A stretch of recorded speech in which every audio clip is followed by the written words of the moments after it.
Hi everyone. Robert नाजिक के न्याय सिद्धांत के बारे में जानेंगे। इसके पहले हमने न्याय और न्याय से संबंधित विचार के बारे में जाना तथा न्याय के जो सार्वभौमिक तत्व हैं उसके बारे में भी हमने अध्ययन किया। रॉबर्ट नाजिक ये जो है एक अमेरिकी दार्शनिक एवं राजनीतिक विचारक माने जाते हैं जो 20वीं शताब्दी में बहुत ही प्रसिद्ध हुए। अपनी इनकी एक प्रमुख कृति एनार्की स्टेट एंड यूटोपिया में इन्हें बहुत ही प्रसिद्धि मिली इनके न्याय सिद्धांत से। इनका जन्म 1938 में यूएसए यानी न्यूयॉर्क में हुआ था। इनकी मृत्यु जो है 2002 में हो गई, यानी 63 वर्ष की अवस्था में इनकी मृत्यु हो गई। इनकी जो फेमस कृति है वह है एनार्की स्टेट एंड यूटोपिया। और इनकी रुचियों की बात करें, यानी हम इनके न्याय सिद्धांत की बात कर रहे हैं, तो इनके बारे में संक्षेप में हम जान लेते हैं। इनकी जो रुचियाँ थी वो राजनीतिक दर्शन, नैतिकता, ज्ञान मीमांसा, पश्चिमी दर्शन, यानी पश्चिमी दर्शन इनका जो विचार का क्षेत्र था वो पश्चिमी दर्शन था। अब इनके न्याय सिद्धांत की बात करें तो इनके न्याय सिद्धांत की व्याख्या इनके जो एक फेमस बुक है वह है एनार्की स्टेट एंड यूटोपिया जो 1974 में पब्लिश हुई थी। उसमें उन्होंने दो प्रकार से न्याय के सिद्धांत को बताया, न्याय का ऐतिहासिक सिद्धांत और न्याय के साध्यमूलक सिद्धांत।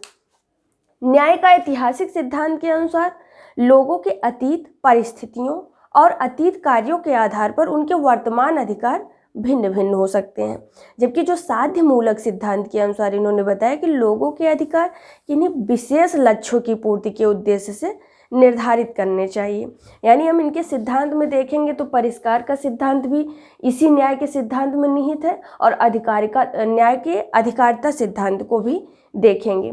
रॉबर्ट नाजिक जो है इसके विपरीत अगर हम जो इन्होंने साध्य मूलक यानी ऐतिहासिक सिद्धांत बताया और साध्य मूलक सिद्धांत बताया, तो इसके आधार पर इन्होंने बताने की कोशिश की साध्य मूलक सिद्धांत के अनुसार कि जो इन्होंने एक उदाहरण के लिए ये भी बताया कि उपयोगितावाद एक साध्य मूलक सिद्धांत है। यानी इनका जो न्याय का सिद्धांत है इस पर इन्होंने काफ़ी फोकस किया और इनका जो ये मानना था कि ये ज़्यादा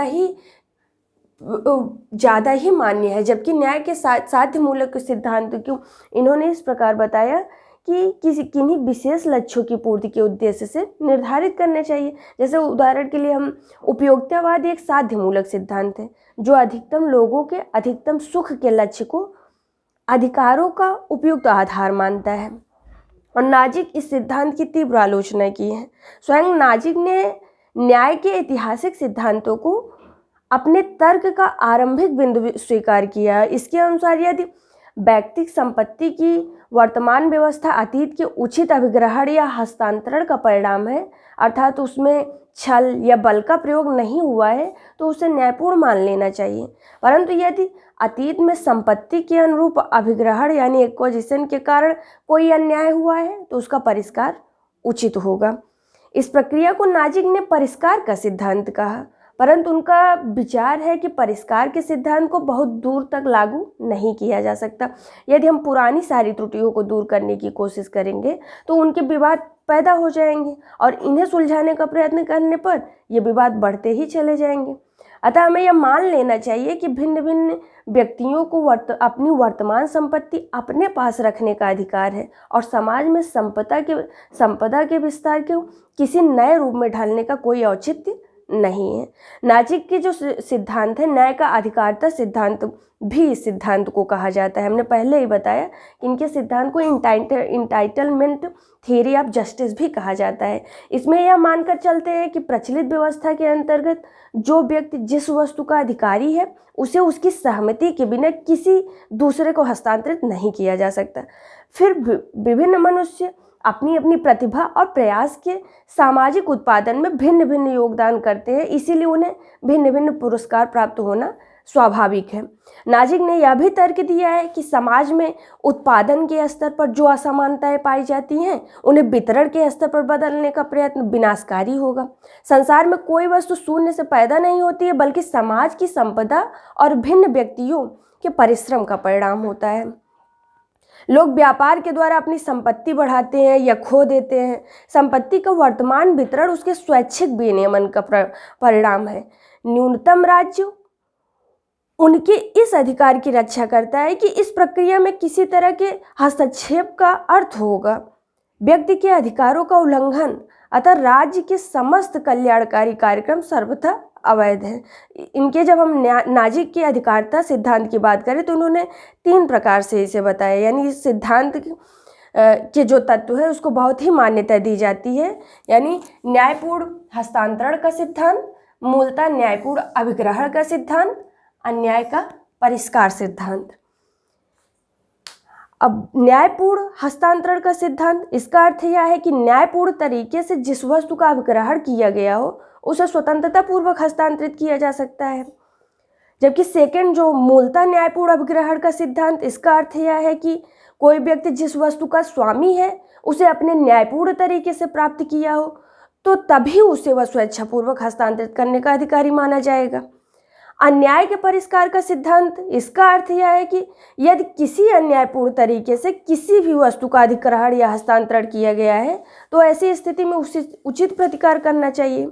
और इन्हीं सब तार्किक श्रृंखलाओं से यह निष्कर्ष निकलता है कि यदि लोगों की वर्तमान संपत्ति न्यायपूर्ण तरीके से प्राप्त की गई है तो उनके न्यायपूर्ण वितरण के लिए यह सूत्र अपनाना चाहिए, यानी सभी से उतना जितना वह देना चाहता है और सभी का उतना जितना कोई उसे देना चाहे।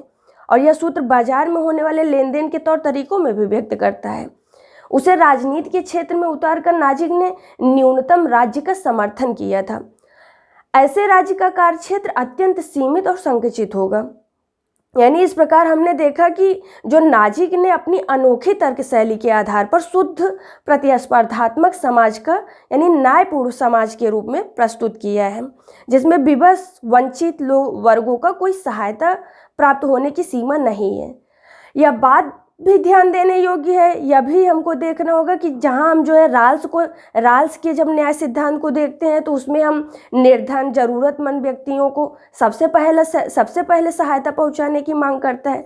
वहीं नाजिक का जो न्याय सिद्धांत है ऐसे व्यक्तियों को मरने तथा नष्ट हो जाने के लिए छोड़ देता है।